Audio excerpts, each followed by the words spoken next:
आप जब ज्वेलरी खरीदने के लिए जाएंगे, आपको एक चीज कहना है कि तो इस हिसाब से आप अगर खरीदेंगे तो आप काफी हद तक अच्छा ज्वेलरी खरीद लोगे।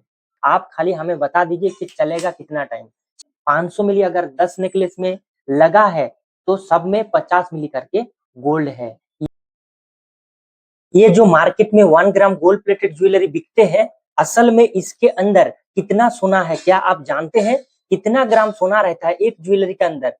क्योंकि बहुत सारे लोग कॉल करके मुझे पूछते हैं या कमेंट में भी पूछते हैं, कार्तिक भाई ये जो 1 ग्राम गोल्ड प्लेटेड ज्वेलरी है, मान लीजिए मेरा एक नेकलेस है, इसके अंदर कितना सोना है, ये पता कैसे चलेगा? और गोल्ड प्लेटर को पूछता हूँ, वो बता भी नहीं पाते हैं। आखिर इनका राज क्या है? इस वीडियो आप अगर देखेंगे तो आपको गोल्ड प्लेटेड ज्वेलरी खरीदने में कभी कोई आपसे चीटिंग नहीं कर पाएगा और आपका ज्यादा पैसा वेस्ट भी नहीं होगा। तो इसीलिए आप इस वीडियो को ध्यान से लास्ट तक देखिए। दोस्तों चैनल पे नए हो तो चैनल को सब्सक्राइब करके पास में नोटिफिकेशन बेल जरूर दबा दीजिए, क्योंकि इस तरह का नॉलेजफुल और हेल्पफुल वीडियो सिर्फ कार्तिक भाई के पास है। दोस्तों ज्यादा टाइम नहीं लेते, वीडियो को स्टार्ट करते हैं। नए लोगों के लिए मैं थोड़ा सा बता दूं कि गोल्ड प्लेटिंग आखिर है क्या, इसका प्रोसेस क्या है।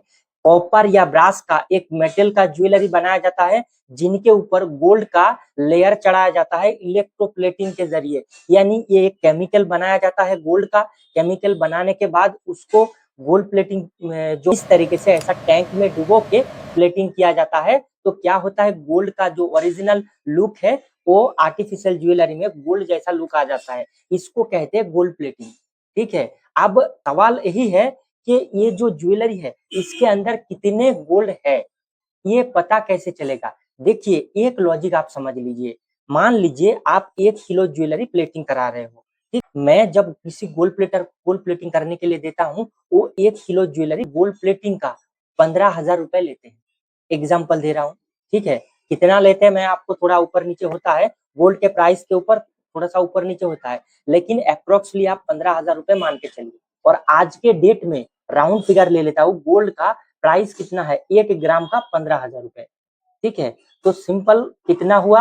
1 किलो ज्वेलरी में 1 ग्राम गोल्ड चढ़ाने का बराबर कॉस्ट लेता है। क्या आपको लगता है कि वो पूरा 1 ग्राम प्योर चढ़ाते हैं? जी नहीं, क्योंकि वो तो उतना ही कॉस्ट लेते हैं। तो इसीलिए गोल्ड प्लेटिंग जो लोग करते हैं उनका फॉर्मूला कुछ लोग ऐसा बताते भी है कि हम अगर 500 मिली गोल्ड चढ़ाएंगे तो हमें 1 ग्राम का प्राइस लेना पड़ेगा। ठीक है, यानी कि 500 मिली का गोल्ड कितना होता है, प्राइस कितना होता है? 7,500 रुपए। और रेट कितना लेना पड़ेगा? 15,000 रुपए। यानी कि अप्रोक्स आप मान के चलिए 1 ग्राम गोल्ड में 1 किलो ज्वेलरी में कितना लग रहा है? 500 मिली प्योर लग रहा है। अब आप ही कैलकुलेट करके बताइए कि 500 मिली गोल्ड का कितना प्राइस होता है? 7,500, ले रहा है 15,000। तो क्या आपको नहीं लगता है कि 1 किलो ज्वेलरी में केवल 500 मिली गोल्ड चढ़ाया जाता है और नाम इनका रहता है 1 ग्राम, नाम इनका रहता है 1 ग्राम गोल्ड प्लेटेड ज्वेलरी। ये क्यों रहा? ये पहले जब गोल्ड का प्राइस कम था उसके उस टाइम के हिसाब से रहा। अभी उस टाइम के हिसाब से ये नाम रह गया कि 1 ग्राम गोल्ड प्लेटेड ज्वेलरी।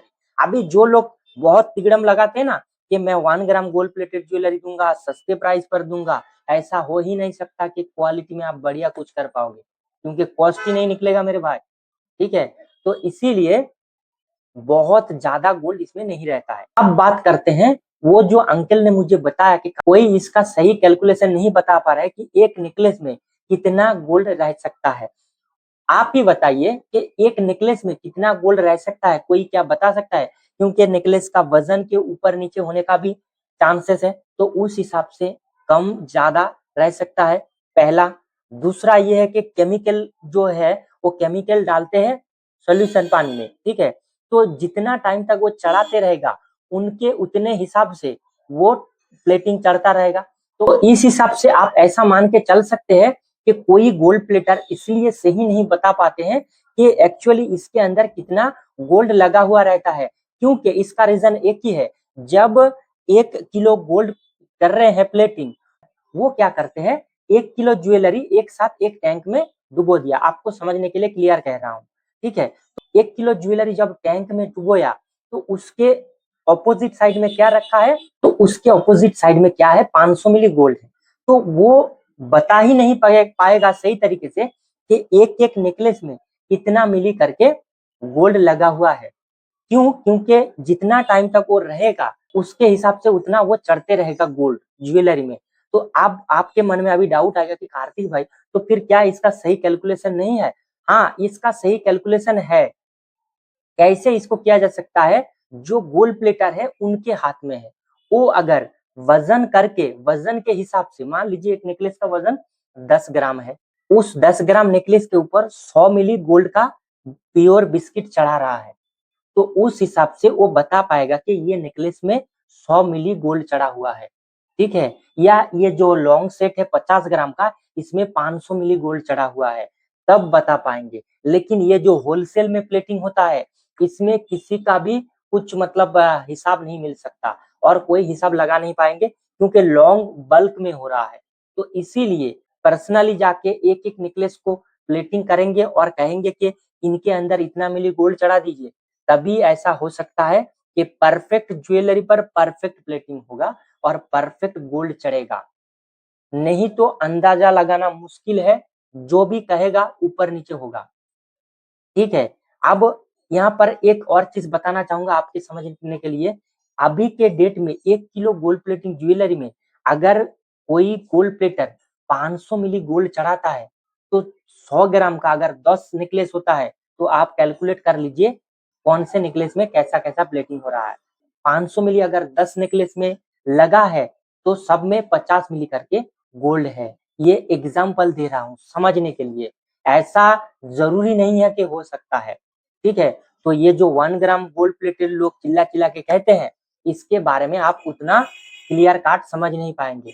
तो इसीलिए आपको क्या करना है, आप जब ज्वेलरी खरीदने के लिए जाएँगे, आपको एक चीज़ कहना है कि देखो भाई, कितना प्लेटिंग है, कितना माइक्रोन में चढ़ा हुआ है, क्या है, हमको वो समझना नहीं है। हमको एक ही चीज़ समझना है कि आपका ज्वेलरी जो है, ये गोल्ड जैसा रूप देना चाहिए और दूसरा चीज़ है, ये 6 महीना या साल भर जो भी आप वारंटी देते हो, उस टाइम तक चलना चाहिए। अगर उसके पहले अगर प्लेटिंग उतर जाता है, तो आपको रीप्लेटिंग सर्विस करके देना होगा, बदले में कुछ आप प्राइस लेंगे तो भी ठीक है, लेकिन ये ज्वेलरी 6 महीने तक चलना चाहिए। समझ रहे हो? तो इस हिसाब से आप अगर खरीदेंगे, तो आप काफ़ी हद तक अच्छा ज्वेलरी खरीद लोगे। यहाँ पर कुछ दुकानदार भाई लोग मेरे अगेंस्ट में हो जाएँगे मतलब मेरे को गाली देने लग जाएँगे। देखिए, आप अच्छा ज्वेलरी आप अगर प्लेटिंग करेंगे तो कस्टमर को बोलिए कि ये जो ज्वेलरी है हाई प्लेटिंग का है, इसमें ज़्यादा कॉस्ट लगेगा और जो पीछे से प्लेटिंग वाले के पास आप प्लेटिंग करा रहे हो, उनको भी बोलिए कि देखिए आप ₹10 ज़्यादा लो, ₹20 ज़्यादा लो चलेगा, लेकिन हमें अच्छा प्लेटिंग करके दीजिए, नाम खराब नहीं होना चाहिए। ठीक है? तो इसके हिसाब से आप अगर सेफली धंधा करेंगे, तो आपके पास बंदा भी आएगा और कैश भी आएगा। ठीक है? और कस्टमर को मैंने कह दिया कि आप दुकानदार को क्लियर कट पूछ लीजिएगा कि कौन से माइक्रोन का प्लेटिंग हुआ है, उससे हमको कोई मतलब नहीं है। आप खाली हमें बता दीजिए कि चलेगा कितना टाइम, 6 महीना, साल भर जितना टाइम हो, चलना चाहिए, उनके हिसाब से आप ज्वेलरी खरीदिए। ठीक है? तो यही चीज़ देखना है आपको। दोस्तों, ये था आज का वीडियो। वीडियो पसंद आता है लाइक कर दीजिएगा, लाइक के साथ-साथ हाइप भी कर लीजिएगा। और किस टॉपिक पर वीडियो देखना चाहते हैं, कमेंट बॉक्स पे ज़रूर बताइएगा। वीडियो कैसा लगा वो भी लिख के बताइएगा। मिलते हैं फिर किसी नेक्स्ट वीडियो में।